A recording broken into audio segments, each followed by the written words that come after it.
Hi everyone, this is Dilbagh Verma. Welcome back to Sahitya study. पिछले video में हमने जो दिसंबर 2021 में जो एग्जाम हुआ था इंग्लिश नेट का, उसके ऑलमोस्ट हम 50 क्वेश्चंस को डिस्कस कर चुके हैं। ठीक है, आज की वीडियो में भी हम 40 क्वेश्चन के आसपास डिस्कस करेंगे। जो पोइट्री और टेक्स्ट से जो पैसेज के क्वेश्चन आए हुए हैं, ठीक है, उनके अलावा हम ऑलमोस्ट सारे क्वेश्चंस को यहाँ कवर कर लेंगे।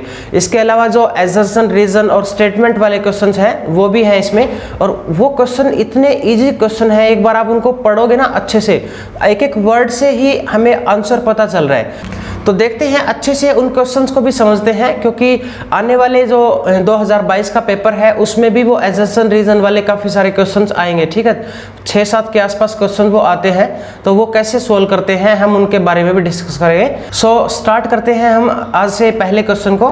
ठीक है, देखते हैं। Choose the right chronological sequence of the publication of the following books. कुछ बुक्स दी गई हैं, उनको पब्लिकेशन के अकॉर्डिंग उनको क्रोनोलॉजी में सेट करना है। ठीक है, मार्गरेट एटवुड का है handmade tale. It is a dystopian novel. It was published in 1985। ठीक है। देन एलिस वॉकर का है colour purple. It was published in 1982। It is an epistolary novel. Epistolary क्या होता है? जो लेटर की फॉर्म में होती है। ठीक है, काफ़ी सारे लेटर लिखे जाते हैं, उसकी फॉर्म में होती है वो, तो उसको बोलते हैं एपिस्टलरी नॉवल। डोरिस लेसिंग का the golden notebook. It was published in 1962। And the next one Toni Morrison, the bluest eyes, published in 1970। ठीक है, तो सबसे पहले हमारा सी ऑप्शन आएगा 1962 में, देन 70 वाला डी, देन बी, देन ए। देखो सी डी बी ए कौन से ऑप्शन में मिल रहा है? सी डी बी ए है थर्ड ऑप्शन में। सो थर्ड हमारा जो है वो राइट हो जाएगा। ठीक है, तो अगले क्वेश्चन को पढ़ते हैं। द नेक्स्ट क्वेश्चन इज, हाँ, ये स्टेटमेंट दी गई है, 2 स्टेटमेंट दी है। कौन सी स्टेटमेंट ट्रू है, कौन सी स्टेटमेंट फॉल्स है, हमने ये चूज करना है। स्टेटमेंट 1 पढ़ते हैं। Unlike scientific research, literary research doesn't have any specific material for investigation and scientific tool for reaching a conclusion and formulating theory. देखो क्या बोलना चाह रहा है ये, जैसा कि साइंटिफिक रिसर्च में होता है वैसे ही लिटरेरी रिसर्च में भी होता है। ऐसा बोलना चाह रहा है ये कि साइंटिफिक रिसर्च में जैसे किसी मटेरियल से या टूल्स की ज़रूरत नहीं पड़ती कंक्लूजन तक पहुंचने के लिए, ऐसे ही लिटरेरी रिसर्च में भी कोई ज़रूरत नहीं पड़ती। तो सबसे पहले मैं बात करता हूँ लिटरेरी रिसर्च की। लिटरेरी रिसर्च होता क्या है? Literary research is to find out all the possible information about a literary text और लिटरेचर। ठीक है, लिटरेचर या टेक्स्ट के बारे में जितनी भी इंफॉर्मेशन हम इकट्ठी कर सकते हैं, ठीक है, पॉसिबल जो इंफॉर्मेशन होती है, तो वो होता है लिटरेरी रिसर्च। ठीक है, तो ये बोल रहा है कि साइंटिफिक रिसर्च की तरह कोई भी मटेरियल की ज़रूरत नहीं होती, लेकिन हम अगर लिटरेरी रिसर्च करते हैं तो रिसर्च किस पे करेंगे? हम टेक्स्ट पे करेंगे ना। हमारे पास टेक्स्ट होगा तो ही हम रिसर्च कर पाएंगे। तो ये कह रहा है कि कोई भी ज़रूरत ही नहीं होती इन चीज़ों की, तो ये ऑप्शन हमारा गलत हो जाएगा। ठीक है, ये स्टेटमेंट जो है ये इनकरेक्ट है। अगली है फिर दूसरी statement, literary research consist of critical interpretation of an author's work to exclusion of biography and editing of the text. ठीक है, देखो लिटरेरी रिसर्च जो है उसमें क्या कंसिस्ट होता है कि critical interpretation of an author work, author के वर्क की होती है। ठीक है, to exclusion of biography and editing of text. तो बायोग्राफी जैसी तो उसमें कोई बात नहीं होती है। बायोग्राफी होती है जो बायोग्राफिकल रिसर्च होती है ना, उसमें बायोग्राफी के बारे में बात की जाती है। तो ये भी हमारी स्टेटमेंट जो है वो गलत है। तो देखते हैं ऑप्शन में, both statement 1 and statement 2 are correct. ठीक है, ये हमारा गलत है क्योंकि ये बोल रहा है कि दोनों ही करेक्ट है। और अगले ऑप्शन में दिया है both statement 1 and statement 2 are incorrect, तो ये दोनों गलत है। तो ये हमारा ऑप्शन सही हो जाएगा। ठीक है, चलिए हम अगला क्वेश्चन पढ़ते हैं। अगले क्वेश्चन में है, गिवन बिलो आर 2 स्टेटमेंट। यहाँ भी 2 स्टेटमेंट दी गई है। Linguistic being primarily interest on the scientific study of language approach language dispassionately. ये बोलना चाह रहा है कि लिंग्विस्टिक जो है वो क्या होते हैं? लिंग्विस्टिक होते हैं जो एक लैंग्वेज की साइंटिफिक तरीके से स्टडी करते हैं। ठीक है, तो ये क्या बोल रहा है? Being primarily interest in the scientific study of language. तो सही है, लिंग्विस्टिक के बारे में यही बोल रहे हैं कि वो साइंटिफिक स्टडी करते हैं लैंग्वेज की, तो ये सही है। ठीक है, अगली स्टेटमेंट है, linguistic are necessarily polyglots who bring their own biasness to language study. ठीक है, यहाँ पे बायसनेस की बात हो रही है, लेकिन जो रिसर्च करने वाले होते हैं, जो स्कॉलर होते हैं, तो वो सही रिसर्च कौन सी मानी जाती है, जिसमें कोई भी बायसनेस ना हो। ठीक है, किसी प्रकार का भेदभाव ना हो, अपनी तरफ से कोई आंकड़े इकट्ठे ना करें, अपनी तरफ से कोई सुजेशन ना दिए हों। ठीक है, सिर्फ डेटा के जो बेस पे ही कंक्लूजन निकालना होता है। तो ये बोल रहा है कि लिंग्विस्टिक आर नेसेसरली पॉलीग्लॉट्स। पॉलीग्लॉट्स देखो क्या होता है, पॉलीग्लॉट्स होता है the person who speaks more than one language. ठीक है, जिसको एक से ज़्यादा जो भाषाओं का ज्ञान हो। तो ये बोल रहा है कि लिंग्विस्टिक जो है वो ज़रूरी है कि उनको एक से ज़्यादा लैंग्वेज के बारे में नॉलेज होनी चाहिए, एक से ज़्यादा लैंग्वेज आनी चाहिए। तो ऐसा नहीं है। तो क्या इंग्लिश के जो लिंग्विस्टिक है, क्या उनको हिंदी भाषा आती है, क्या उनको दूसरी लैंग्वेज का ज्ञान होता है? तो ऐसा कुछ नहीं होता, वो सिर्फ एक लैंग्वेज में परफेक्ट होते हैं, उनको लिंग्विस्टिक बोलते हैं। तो ये स्टेटमेंट जो है ये गलत हो जाएगी। ठीक है, तो ये ऑप्शन पे देखते हैं, both statement 1 and statement 2 are correct. ये हमारा गलत है। ठीक है, both statement 1 and statement 2 are incorrect. ये बोल रहा है कि दोनों ही गलत है, तो ये भी गलत है। Statement 1 is correct and statement 2 is incorrect. तो पहली स्टेटमेंट हमारी सही है और दूसरी गलत है, तो ऑप्शन नंबर हो जाएगा इसका 3rd। ठीक है, ठीक है, पढ़ते हैं अगले क्वेश्चन को। Which of the following are feature of the theatre of absurd. Absurd theatre के फीचर पूछे गए हैं, क्या होते हैं? ठीक है, एब्सर्डिटी की बात करते हैं। सबसे पहले एब्सर्ड क्या होता है? Absurd is which has not a specific purpose, goal और ऑब्जेक्टिव। जिसका कोई ऑब्जेक्टिव नहीं होता, कोई गोल नहीं है स्पेसिफिक। ठीक है, कोई पर्पस नहीं होता। ठीक है, वो मीनिंगलेस चीज़ों की बात करेगा उसमें। ठीक है, बेतुकी अनलॉजिक चीज़ों की बातें होगी एब्सर्ड थिएटर में। तो हम पढ़ते हैं ऑप्शन पे जाके। ठीक है, emphasize on the central role of God in universe. क्या एब्सर्ड जो है थिएटर ऑफ एब्सर्ड गॉड की बात करता है यूनिवर्स में? नहीं, ऐसा कुछ नहीं दिया होता इसमें, तो ये ऑप्शन हमारा गलत हो जाएगा। Presenting of futile action. Futile action क्या होते हैं? जो बेकार के एक्शंस होते हैं, बेतुके एक्शन, जिनका कोई मतलब नहीं होता। ठीक है, तो ये ऑप्शन सही है। एब्सर्डिटी में ऐसी बात होती है। Portrayal of the situation that point two the meaningfulness of life. यहाँ पे क्या बात हो रही है? मीनिंगफुलनेस की। लेकिन एब्सर्डिटी में क्या बात होती है? मीनिंगलेस की। तो ये भी गलत हो जाएगा। ठीक है, नेक्स्ट है lacking in conflict of the dramatic tension. Conflict की बात होती है, ड्रामेटिक टेंशन की बात होती है इसमें, ये भी सही ऑप्शन है। Presenting player in the stasis without definite role. कोई डेफिनेट रोल नहीं होता। ठीक है, विदाउट डेफिनेट रोल, तो ये ऑप्शन भी हमारा सही है। तो ऑप्शन ये हमारे 3 राइट हो जाएंगे, बी, डी और ई। अब ऑप्शन में देखो बी, डी, ई दिया है ऑप्शन नंबर 2 में। ठीक है, तो this is option number 2 is right answer. Next question है, एक बार इसके बारे में थोड़ा पढ़ लेना, जो मार्टिन एस्लिन ने टर्म कॉइन की है। ठीक है, ये थिएटर ऑफ एब्सर्ड, इसने कुछ प्लेराइट्स के नाम बताए हैं जो इसने इस मूवमेंट के अंदर इंक्लूड किए हैं। तो वो है Samuel Beckett, Arthur Adamov, Eugene Ionesco and Jean Genet. बाद में हैरोल्ड पिंटर को भी इस कैटेगरी में शामिल किया गया था। If I give you best example of theatre of absurd, waiting for Godot, it is a must read book. यहाँ से हर बार ऑलमोस्ट क्वेश्चंस आ रहे हैं पेपर में अभी 2-3 साल से। तो ये बहुत ही इंपॉर्टेंट बुक है नेट के लिए, तो आप इसको अच्छे से पढ़ लेना। ठीक है, ये बेस्ट एग्जाम्पल है थिएटर ऑफ एब्सर्ड का। इसमें क्या जो एस्ट्रेगन होता है और लादमिर है, ये 2 कैरेक्टर हैं जो किसी गोडोट का वेट कर रहे हैं, बट इनको नहीं पता कि वो गोडोट है कौन, वो आएगा या नहीं आएगा। ठीक है, तो ये चीज़ें वो दिखाई गई हैं इसमें। एब्सर्डिटी मतलब बेतुकी सी चीज़ें हैं। तो ये बेस्ट एग्जांपल है इसका थिएटर ऑफ एब्सर्ड का, तो इसको आप पढ़ लेना एक बार। अगला क्वेश्चन पढ़ते हैं, who among the following is known to have used element in the Yakshagana tradition in his theatre. सबसे पहले हम बात करते हैं याक्सागना ट्रेडिशन क्या होता है। It is a Kannada theatre. It include dance, music, makeup in a strange वे, और यूनिक वे में ये चीज़ें याक्सागना ट्रेडिशन में आती है। ठीक है, तो कौन से राइटर ने याक्सागना ट्रेडिशन को अपने थिएटर में यूज़ किया है? ये है गिरीश कोनराड। ठीक है, Girish Karnad is right answer. He used Yakshagana tradition in his theatre. The next question is, एक तरफ लिस्ट दी गई है और दूसरी तरफ भी लिस्ट दी गई है। ठीक है, एक लिस्ट में राइटर के नाम है और दूसरी तरफ जो है वो बुक के नाम दिए गए हैं। ठीक है, सबसे पहले हम बुक पढ़ लेते हैं। अनटचेबल। अनटचेबल किसने लिखा है? ये तो बड़ा इजी सा क्वेश्चन है। मुल्क राज आनंद, बी ऑप्शन आ जाएगा इसमें। राजमोहन वाइफ किसने लिखा है? बंकिम चंद्र चटर्जी, इसमें ए ऑप्शन आ जाएगा। One more thing about Rajmohan wife, it is the first English novel written by an Indian author. ठीक है, इंडियन ऑथर के द्वारा लिखी गई ये पहली इंग्लिश बुक है और इट वाज पब्लिश्ड इन 1864। ठीक है, ये डेट भी याद रखना और इसके बारे में, ये जो पहली किताब है इसका नाम याद रखना। ठीक है, तो एक बार चेक कर लेते हैं हम इन्हीं ऑप्शन पे कि फर्स्ट जो है बंकिम चंद्र चटर्जी, ए का क्या आएगा? सेकंड, ए का सेकंड आएगा।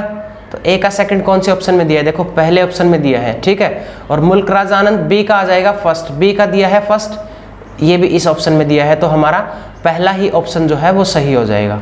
ठीक है, आगे हमें देखने की जरूरत नहीं है। चलिए पढ़ते हैं अगले क्वेश्चन को। Which of these UK universities so the first institutional corporation of cultural studies? जो यूके यूनिवर्सिटी है उसमें कौन सी यूनिवर्सिटी में ये फर्स्ट इंस्टीट्यूशनल जो है कल्चरल स्टडी का देखा गया? In the beginning of the cultural study, Richard Hogarth used the term in 1964 in founding Center for Contemporary Cultural Study, CCCS, Center for Contemporary Cultural Study. It was set up in 1964 by Richard Hogarth. Richard Hogarth was the first director of CCCS and the second director was Stuart Hall. इसका ही assistant है ये Richard होगार्ट का, और ये एक बहुत बड़ा नाम है कल्चरल स्टडी में, स्टुअर्ट हॉल। इसका सबसे फेमस जो ऐसे है encoding decoding in television discourse, इससे भी कल्चरल स्टडी का बहुत ही इंपॉर्टेंट ये जो वर्क है, काफ़ी बार क्वेश्चन पूछे गए हैं। ठीक है, तो यूनिवर्सिटी ऑफ बर्मिंघम में सबसे पहले ये सेटअप किया गया था। ठीक है, तो ऑप्शन में देखो थर्ड ऑप्शन में दिया है यूनिवर्सिटी ऑफ बर्मिंघम। ठीक है जी, अगला क्वेश्चन है which of these poets wrote poem that served to inspire W.B. Yeats to write his own poem when you are old? ठीक है, when you are old poem जो है वो किससे इंस्पायर होकर लिखी है? Much critics believe that the poem when you are old is about the relationship between W.B. Yeats and Mudgone. Mudgone was beloved of W.B. Yeats. He was deeply and madly in love with Mudgone. But W.B. Yeats wrote this poem. He took inspiration from a 16th century French Renaissance poet Pierre de Ronsard. ठीक है, ये एक 16th century का एक poet था, उसके एक sonnet से इंस्पायर होके इन्होंने When You Are Old लिखा है। ठीक है जी, तो सेकंड ऑप्शन जो है हमारा वो सही आंसर है। चलिए अगले क्वेश्चन पे मूव करते हैं। अगले क्वेश्चन में लिस्ट दी गई है। ठीक है, एक तरफ जो है वो पोइट के नाम दिए गए हैं और दूसरी तरफ उनकी लैंग्वेज दी गई है। ठीक है, चार्ल्स बॉडिलेयर है, ही बिलोंग्स टू फ्रेंच। ठीक है, पहले का पहला ही आएगा। हेनरिच हेन ये जर्मन से है, ये भी ठीक है। सिल्विया प्लैथ ये इंग्लिश से है, ये भी ठीक है। और जॉर्ज मार्टी जो है वो स्पेनिश से है। सिल्विया प्लैथ जो है आपने सुना होगा इसके बारे में, she was wife of Ted Hughes. Ted Hughes की वाइफ है जो 1984 में पोइट लॉरिएट बना था। ठीक है, तो ये सारे के सारे ऑप्शन जो है वो सही दिए हुए हैं। फर्स्ट का फर्स्ट, बी का सेकंड, सी का थर्ड, डी का फोर्थ। ये पहला ऑप्शन देखो, इसमें भी सारे सीक्वेंस में दिए हुए हैं, तो ये हमारा राइट आंसर हो जाएगा। नेक्स्ट क्वेश्चन है which of these constitute the preoccupation of the protagonist of Upamanyu Chatterjee's English August? English August is a novel by Indian author Upamanyu Chatterjee. ठीक है, तो ये बोल रहा है कि जो इसमें प्रोटैगनिस्ट है, ठीक है, वो कौन से प्री ऑक्यूपेशन में कॉन्स्टिट्यूट रहता है? ठीक है, वो मतलब है पहले के बारे में सोचता रहता है। तो ये एक स्टोरी है एक सिविल सर्वेंट के बारे में। ठीक है, उसकी जो पोस्टिंग है एक रूरल एरिया में हो जाती है और वहाँ पे जो वो स्ट्रगल कर रहा है उसके बारे में इस स्टोरी में दिखाया गया है। मैंने एक बार थोड़ा सा आगे कुछ इसके बारे में लिखा हुआ है, वो आप एक बार देख लो। English August is an Indian story, इसका जो सबटाइटल है एन इंडियन स्टोरी है। ठीक है, ये एक नॉवल है by Indian author Upamanyu Chatterjee, written in English, first publish हुई है 1988 में। The novel portrait the struggle of a civil servant who is posted in a rural area. ठीक है, तो वो क्या करता है, sense of dislocation is only compounded by his extreme lack of interest in uncommon ways of government and administration. ठीक है, तो गवर्नमेंट के जो काम है या एडमिनिस्ट्रेशन में उसका बहुत ही कम ध्यान लगता है। While his mind is dominated by, किन चीज़ों से उसका माइंड डोमिनेट करता है, marijuana, masturbation and the meditation of Marcus Aurelius images. ठीक है, मार्क्यूस एलिसिस जो है वो एक जो रोमन एम्परर था, ठीक है, तो उसकी इमेज जो मेडिटेशन करते हुए उसकी इमेज थी वो उसके माइंड में घूमती रहती है। तो एक बार ऑप्शन पे चलते हैं, हम देखते हैं, फिर से ऑप्शन पढ़ते हैं। ऑप्शन में दिया है मार्जिजुआना। ये होता क्या है? Marijuana. Marijuana is a kind of psycho active drug which changes the nervous system and behaviour of a person. ठीक है, तो ये इसके बारे में वो सोचता रहता था। ये सही है, आंसर में उसमें दिया हुआ है। मैजिक का कुछ नहीं है, मोन्थिज्म नहीं है, एंड मार्क्यूस ओरलियस दिया हुआ है। ठीक है, मार्क्यूस ओरलियस का जो मेडिटेशन करते हुए उसकी इमेज थी तो वो उसके बारे में भी सोचता रहता है। ठीक है, तो ये दो ऑप्शन हमारे सही होंगे, A and D. Option number B में दिए हैं A and D, so A and D option number second is the right one. Okay, let's move to the next question. Next question is what was the name of the journal published from Bowling Green University beginning 1969 which carried essay on amusement park comics and detective films। तो ये journal कौन सा था जो amusement park comics और detective film पे ऐसे जो है वो कैरिड करता था। ठीक है, तो ये जो यूनिवर्सिटी है green university, it is started by grey and PAT green. ठीक है, इन दो लोगों ने इनको स्टार्ट किया था। 1969 में इन्होंने एक प्रेस शुरू की थी, एक जर्नल स्टार्ट कर दिया था, journal of the popular culture. ठीक है, जो इन ऐसे को कैरिड आउट करता था। ठीक है, तो सेकंड हमारा ऑप्शन जो है वो सही है। अगला क्वेश्चन है which of these best describe Shyam Selvadurai novel funny boy. Funny boy is a novel by Shyam Selvadurai. ये एक श्रीलंकन कैनेडियन ऑथर है। ठीक है, इसने पूछा है नोवेल का जोनरा, नोवेल ऑफ मैनर है या सेंटिमेंटल नोवेल है, कमिंग एज नोवेल है या पिकारस नोवेल है। ठीक है, अब आगे लिखा हुआ है देखो, funny boy is a constructed in the form of 6 heart touching story about a boy coming to age with in wealthy Tamil family in Colombo. Coming age novel है ये जोनरा। कमिंग एज नोवेल क्या होता है देखो, एक coming of age story also called bildungsroman भी बोलते हैं इसको, is all about the protagonist journey from being a child of being an adult. ठीक है, जैसे जैसे लाइफ आगे चलती है बच्चे से लेके अडल्ट तक की कहानी दिखाई जाती है, इसमें कमिंग एज नोवेल बोलते हैं उसको। ठीक है, और इसको बहुत ही इंपॉर्टेंट है ये। ठीक है, इसको ये याद रखना, बिल्डिंग्स रोमन बोलते हैं, ये एक टर्म है जो कोइन की है कार्ल मॉर्गनस्टर्न ने। ठीक है, तो ये भी लिटरेरी थ्योरी में आता है हमारे बिल्डिंग्स रोमन। ये भी आपसे क्वेश्चन में पूछा जा सकता है, जैसे टर्म किसने कोइन की है। ठीक है, तो हमारा इसका आंसर हो जाएगा the coming of age novel. ठीक है, चलो अगला क्वेश्चन पढ़ते हैं।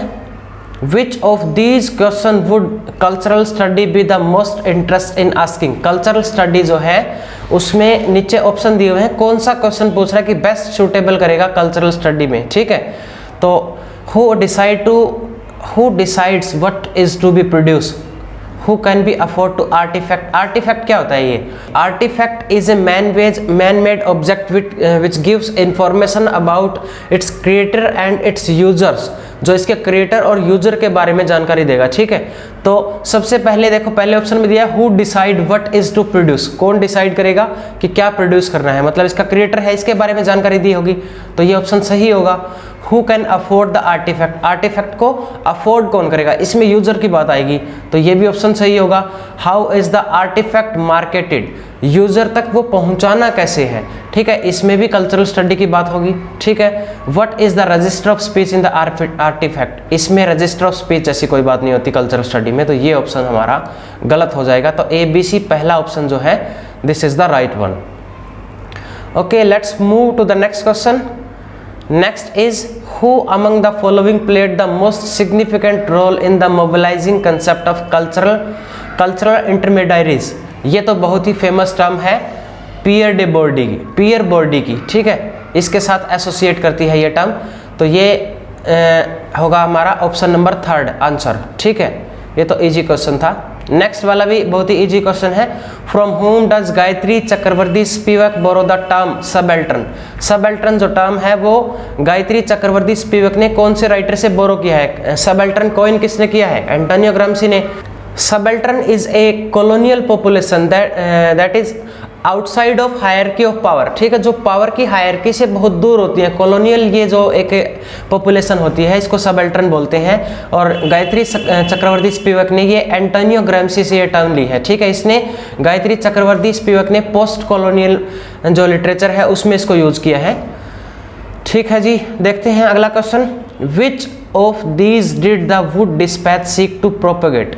ये कौन से प्रोपेगेट दिए गए हैं वुड डिस्पैच में? 1854 में आया था ये। It also known as Magna Carta of English language. ठीक है, मैग्ना कार्टा बोला जाता है इसको इंग्लिश लैंग्वेज का।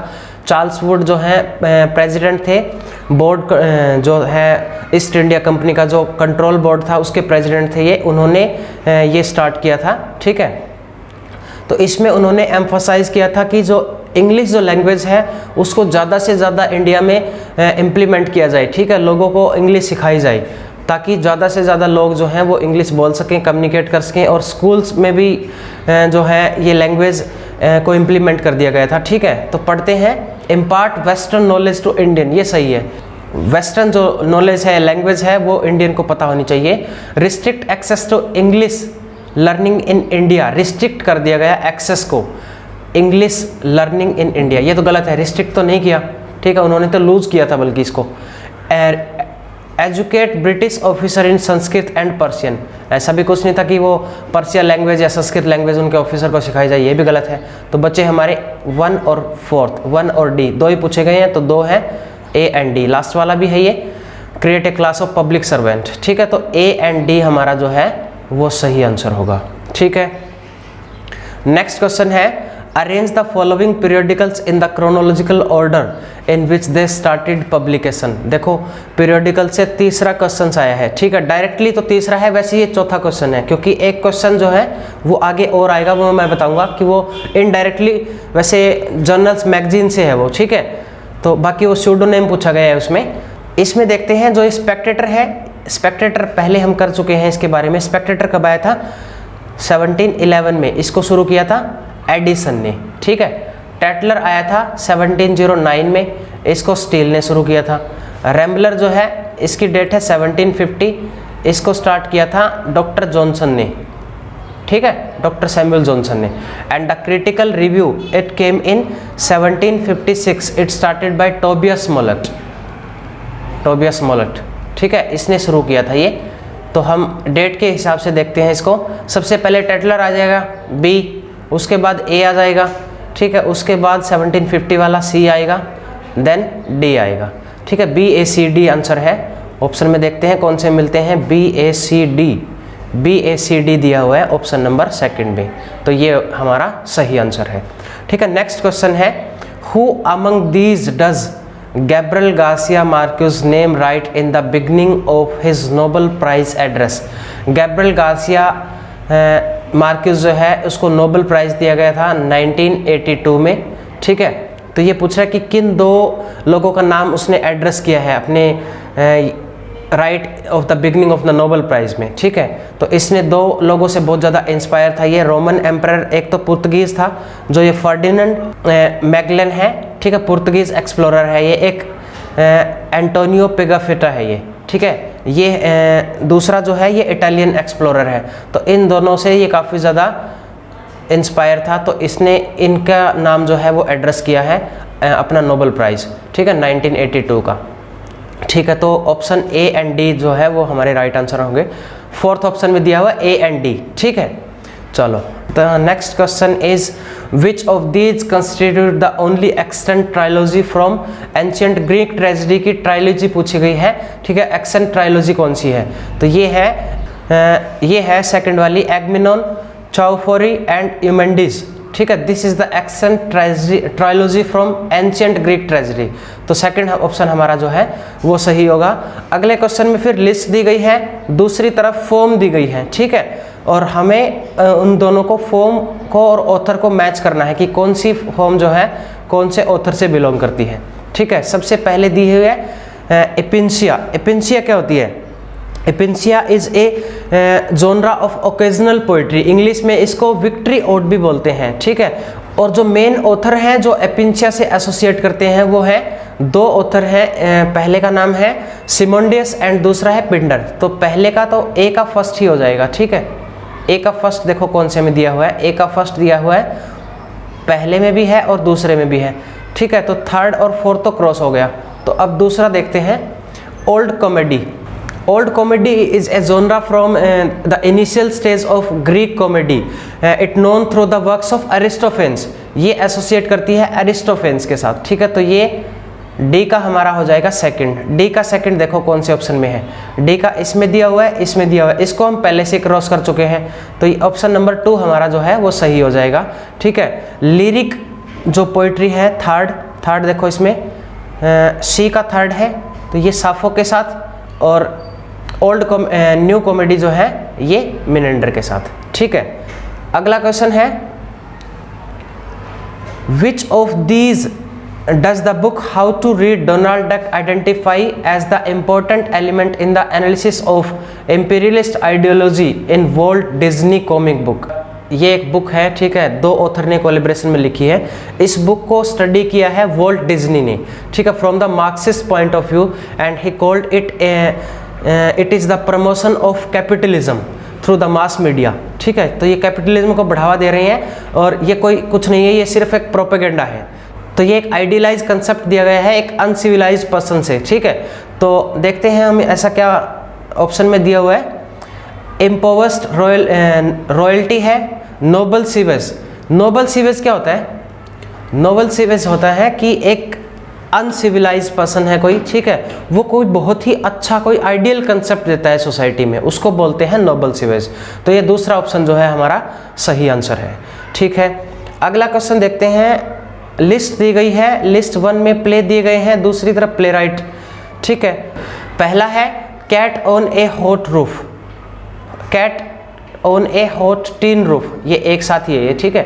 तो ये किसने लिखा है? टेनिस विलियम्स ने लिखा है, ठीक है। Life of Galileo, life of Galileo लिखा है बर्टोल्ट ब्रेच ने। और ये गैलीलियो कौन था? ये एक बहुत ही फेमस एस्ट्रोनॉमर था, ठीक है। और जो पैराडाइज लॉस्ट बुक लिखी है इसने जॉन मिल्टन ने, उसको एज ए कैरेक्टर ये गैलीलियो जो है वो अपीयर हुआ है उसमें, ठीक है। ये क्वेश्चन भी नेट के पेपर में पूछा गया है। तो हम पहले दो से ही देख लेते हैं एक बार ऑप्शन में। ए का जो है वो सेकंड है, ए का सेकंड कौन से ऑप्शन में है? इसमें है जी, डी में। और बी का है फर्स्ट, ठीक है, बी का फर्स्ट है तो ये है इसमें। तो फोर्थ ऑप्शन हमारा राइट आंसर हो जाएगा, ठीक है जी। चलो अगला क्वेश्चन पढ़ते हैं, Which of these play by Girish Conrad shares its theme with Thomas Mann's transposed head? जो गिरीश कॉनराड ने लिखा है एक वर्क, ठीक है, उस वर्क में वो बेस है या उसकी थीम जो है इस थॉमस मैन के ट्रांसपोज्ड हेड पे बेस्ड है। तो ये हेवदना जो वर्क है, ठीक है, it is based on Katha Sarit Sagar and Thomas Mann's transposed head, ठीक है। थॉमस मैन बहुत ही फेमस राइटर है, ये 1929 में इनको नोबेल प्राइज मिला है, ठीक है। तो हेवदना है गिरीश कॉनराड का लिखा हुआ, तो फर्स्ट ऑप्शन जो है हमारा वो सही आंसर हो जाएगा, ठीक है। अगला क्वेश्चन पढ़ते हैं, अगले में दिया है, with which of these is Ngugi wa Thiong'o generally associate? एनगुगी wa थियोंगो जो है वो किसके साथ एसोसिएट करते हैं? Decolonising the state, decolonising the mind, ठीक है, ये ऑप्शन सही है। Decolonising the mind is an essay written by Ngugi wa Thiong'o, ठीक है, ये नाइजीरियन राइटर है, इसने ये ऐसे लिखा है, तो अफ्रीकन राइटर है।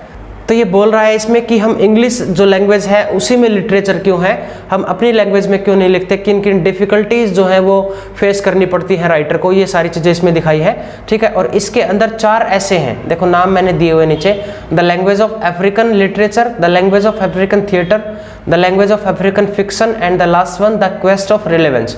ये 4 ऐसे हैं, इसमें चारों के नाम आपको याद करने हैं, ठीक है। तो ये डीकोलोनाइजिंग द माइंड जो है ये सही आंसर है। नेक्स्ट क्वेश्चन है, लिस्ट दी गई है, एक तरफ नोवेल है और दूसरी तरफ जो है ऑथर दिए गए हैं, ठीक है। तो देखते हैं, डॉन क्योटे किसने लिखा है? सर्वेंटस ने। ए का क्या होगा? सर्वेंटस कहाँ है? देखो इसमें मिगल डे सर्वेंटस, ए का होगा फोर्थ। ए का फोर्थ कौन से में है? देखो एक ही ऑप्शन में दिया हुआ, ए का 4 थर्ड में, तो इससे ही हो जाएगा, दूसरे पे जाने की जरूरत नहीं है, ठीक है। बाकी एक बार एक और चेक कर लेते हैं। बी जो है सोरो ऑफ ए यंग रेथर, ये लिखा है, बी का है थर्ड देखो गोथे ने लिखा है ये, ठीक है, तो बी का थर्ड हो जाएगा, सी का सेकंड, डी का फर्स्ट, ठीक है। तो इसी एक से ही पता चल रहा है कि थर्ड ऑप्शन हमारा सही है, तो थर्ड पे टिक कर देंगे, ठीक है। नेक्स्ट पे चलते हैं। Charles Lamb use the pseudonym Elia for his writing in which of the following periodicals. देखो वैसे ये दोनों तरफ से मान सकते हैं कि ये पेन नेम पे क्वेश्चन आया है, स्यूडोनेम पे और पीरियडिकल्स पे आया है। अगर पीरियडिकल्स का माने तो ये 4th क्वेश्चन है इस पेपर में, ठीक है, 4th क्वेश्चन है ये जो पीरियडिकल्स पे पूछा गया है। तो कौन से पीरियडिकल्स में स्यूडोनेम यूज किया है चार्ल्स लैम्ब ने? इलिया, ठीक है, उसने एसे ऑफ इलिया भी लिखा है, तो बट पब्लिश किया गया था उसको लंदन मैगजीन में, ठीक है, उसने पहली बार रिवील्स किया लंदन मैगजीन में अपना नाम इलिया, तो ये ऑप्शन हमारा फर्स्ट जो है वो सही हो जाएगा, ठीक है। एंड अगला क्वेश्चन है, in Mr Bennett and Mrs Bennett Virginia Woolf, Mr Bennett and Mrs Brown जो है, सॉरी ब्राउन है यहाँ पे, ये मिसिज ब्राउन, ये एक वर्क लिखा है वर्जीनिया वुल्फ ने, इसमें उसने मॉडर्निटी को एक्सप्लोर किया है, ठीक है। और जो आर्नोल्ड बेनेट है उसने एक रिव्यू लिखा था वर्जीनिया वुल्फ के एक नोवेल पे, जैकब्स रूम नाम से एक नोवेल लिखी है वर्जीनिया वुल्फ ने, ठीक है। तब इसने डिसाइड किया था कि उसको एनालाइज करना है 2 जनरेशन जो राइटर हैं उनके बारे में, मॉडर्निटी, उनकी मॉडर्निटी के बारे में, ठीक है। तो इस पे देखते हैं ऑप्शन में, respond to E.M. Forster remark on character and fiction, ये गलत है, कुछ नहीं बोला ऐसा। Critics book buying preference in the educated English classes, ये भी नहीं है। Analysis the state of modern fiction by contrasting 2 generation of writer, ठीक है, 2 जनरेशन के राइटर की बात इसने की है, तो थर्ड ऑप्शन जो है हमारा सही होगा। अगले क्वेश्चन में लिस्ट दी गई है, ठीक है, तो लिस्ट में हमने देखना है, एक लिस्ट किसकी है, ऐसे दिए हैं और दूसरी तरफ जो है वो एसेस दिए गए हैं। ऐसे पढ़ते हैं, टोरी फॉक्स हंटर, ये एडिसन ने लिखा है, ठीक है। व्हाट आई बिलीव जो है E.M. फोस्टर ने लिखा है, तो E.M. फोस्टर देखते हैं, ए का तो हो गया सेकंड और बी का दिया हुआ है ऑप्शन नंबर थर्ड में, ए का सेकंड बी का थर्ड, देखते हैं कौन से मिलता है, ए का सेकंड और बी का थर्ड मिलता है इसमें, ठीक है। ऑफ एम्बिशन लिखा है इसने बैकन ने, फ्रांसिस बैकन ने, ठीक है।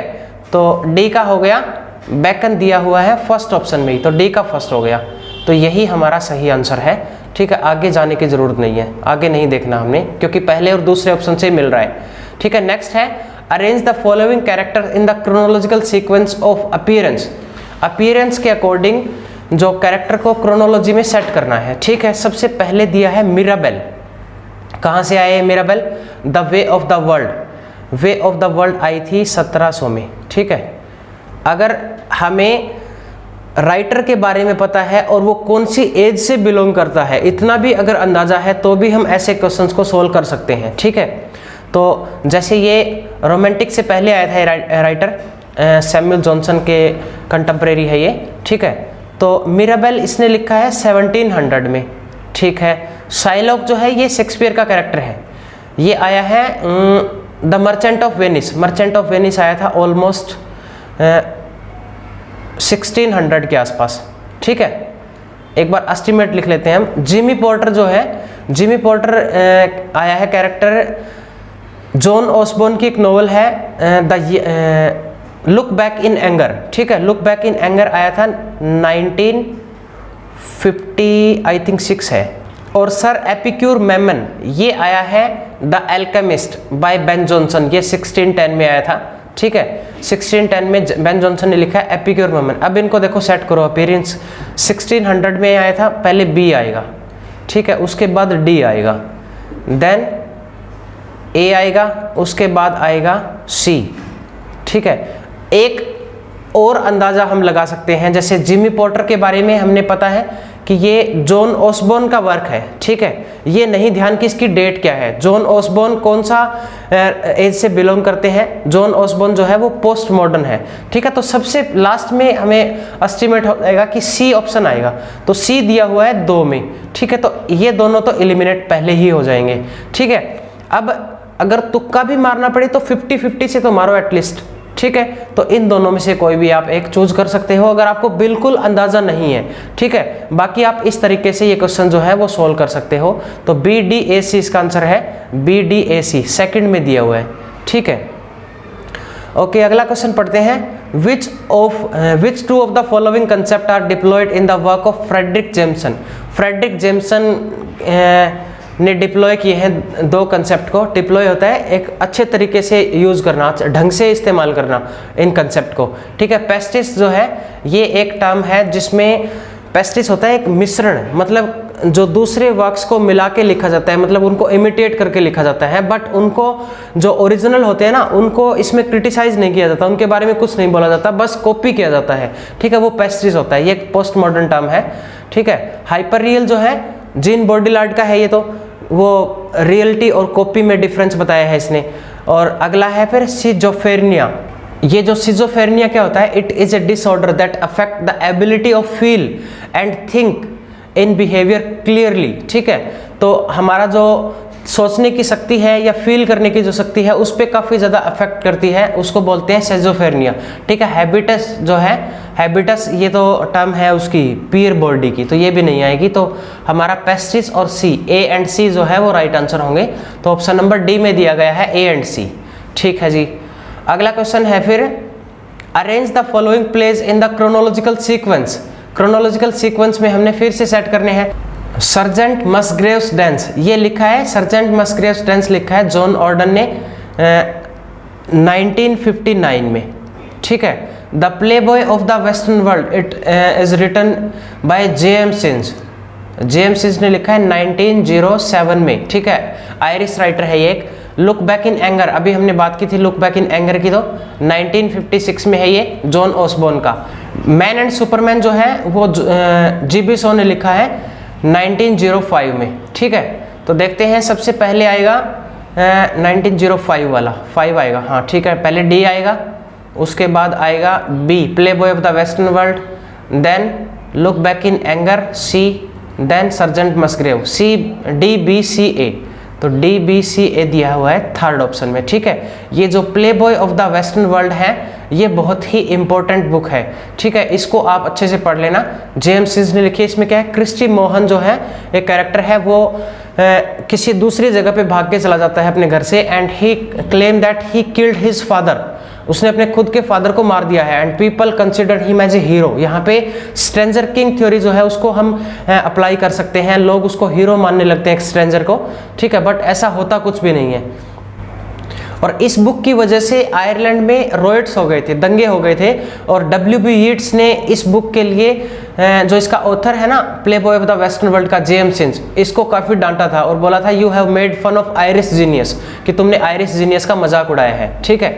तो इसका आंसर जो है DBCA है, और ये इंपॉर्टेंट बुक है इसमें से, इसको आप इसकी समरी पढ़ लेना एक बार, ठीक है। तो अगला क्वेश्चन देखते हैं। फिर लिस्ट दी गई है, मैच वाले बहुत क्वेश्चन आए हैं इस बार, ठीक है। इस बार टेक्स्ट और ऑथर दिए गए हैं। सबसे पहले है मॉडर्निटी एट लार्ज, ये लिखा है A अप्पादुराई ने, ठीक है। द टूरिस्ट गेज लिखा है J उरे ने, यानी कि A का हमारा जो है वो 4 हो जाएगा और B का जो है वो फर्स्ट है, ठीक है। A का 4 किस में दिया हुआ है, पहले में तो दिया है, ठीक है। तो ये और A का 4 अगले में भी दिया है, फोर्थ में दिया है और फर्स्ट में दिया है, ठीक है। B का लेकिन फर्स्ट है, B का फर्स्ट इसमें नहीं है, इसमें थर्ड है, तो ये गलत हो जाएगा। B का फर्स्ट इसमें दिया है, तो फोर्थ ऑप्शन जो है वो हमारा सही आंसर होगा, ठीक है। अगला क्वेश्चन है फिर,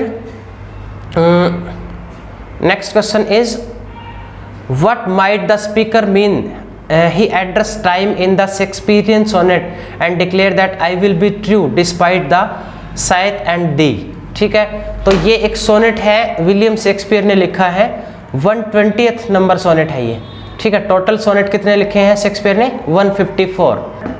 तो ये 123rd जो सोनेट है उसमें इसने टाइम की बात की है, कि टाइम जो है, थीम क्या है इसकी, टाइम पास होता चला जाता है। इसमें नरेटर जो है वो ओल्ड होता जा रहा है, मतलब उसकी लाइफ जो है वो खत्म होती जा रही है, और टाइम के अनुसार कुछ कुछ बदलता जा रहा है, तो ऐसा कुछ उसने बोला है इसमें। तो टाइम प्रिजर्व ह्यूमन लाइफ, क्या टाइम ह्यूमन लाइफ को प्रिजर्व करता है, नहीं।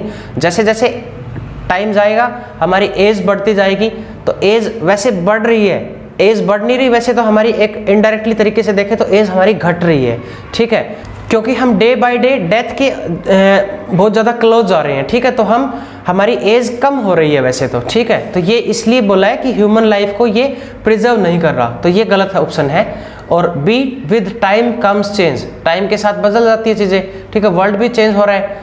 और थर्ड है द टाइम क्रिएट अपॉर्चुनिटी, ये ऐसा कुछ नहीं बताया इसने, time removes human life, human life को रिमूव करता है, क्योंकि बड़े होते होते क्या है, एज जो है वो कम होती जाती है। तो ये बी और डी हमारा सही आंसर हो जाएगा, ठीक है। बी और डी देखते हैं कहाँ दिया हुआ है, थर्ड ऑप्शन में देखो बी एंड डी, ये थर्ड हमारा राइट हो जाएगा, ठीक है। अगला क्वेश्चन है which two of the following stage direction are from Harold Pinter's the birthday party. Dear student, it is the most important writer from an exam point of view. Harold Pinter, लगातार 2-3 साल से questions repeat भी हो रहे हैं इसके, और questions पूछे भी जा रहे हैं अलग अलग तरीके से, ठीक है। और इसी वर्क से, बर्थडे पार्टी से, अब मैं आपको बताऊंगा इससे कौन कौन से क्वेश्चंस पूछे गए हैं, ठीक है। पहले तो बर्थडे पार्टी के बारे में बात कर लेते हैं हम। इसकी सेटिंग जो है वो एक बोर्डिंग हाउस में, सी साइड बोर्डिंग हाउस में रखी गई है। इसमें कैरेक्टर होता है स्टैनली वेबस्टर, वो एक पियानो प्लेयर है, उसका बर्थडे है, ठीक है। और एक कैरेक्टर है लूलू नाम का एक कैरेक्टर है, वो इसको बर्थडे प्रेजेंट लेके आता है, इसके लिए एक बर्थडे गिफ्ट लेके आता है। जब वो इस गिफ्ट को खोल के देखता है तो उसमें से एक टॉय ड्रम निकलता है, ठीक है, टॉय ड्रम। और इसमें वो एक ब्लाइंड, ये क्वेश्चन पूछा गया है कि गिफ्ट के अंदर क्या था, ठीक है, ये पेपर में पूछा गया है, तो टॉय ड्रम था। और फिर पेपर में पूछा गया है कि वो इस प्ले के अंदर वो एक गेम खेलते हैं, उस गेम का क्या नाम था, ब्लाइंड मैन बफ गेम था, जो आंखों पे पट्टी बांध के खेलते हैं ना, पहले हम भी बचपन में खेलते थे, तो वो खेल ये इस प्ले में खेलते हैं, ठीक है। ये क्वेश्चन भी पेपर में पूछा गया है, ठीक है। अब हम बात करते हैं इसके बारे में कि ये कौन सी जो स्टेज डायरेक्शन दी गई है इसके प्ले में, the living room of the house on a seaside town. देखो ये जो सेटिंग रखी गई है एक बोर्डिंग हाउस में, सी साइड बोर्डिंग हाउस में इसकी सेटिंग रखी गई है, तो ये ऑप्शन हमारा सही हो जाएगा। A garbage pail on the ground, text of pose steps, ऐसा कुछ नहीं है। A light shows from the upstair bedroom, ऐसा भी कुछ नहीं दिखाया गया। He hangs the drum around the neck, ये क्या करता है, फिर उस ड्रम को जो उसको गिफ्ट मिलता है वो गले में लटकाता है, और उसको एक टेबल पड़ी होती है वहां पे, उसके चारों तरफ चक्कर काटता है, वो उसको बजाता रहता है, ठीक है। Taps is gently while the sticks then march round the table beating it regularly.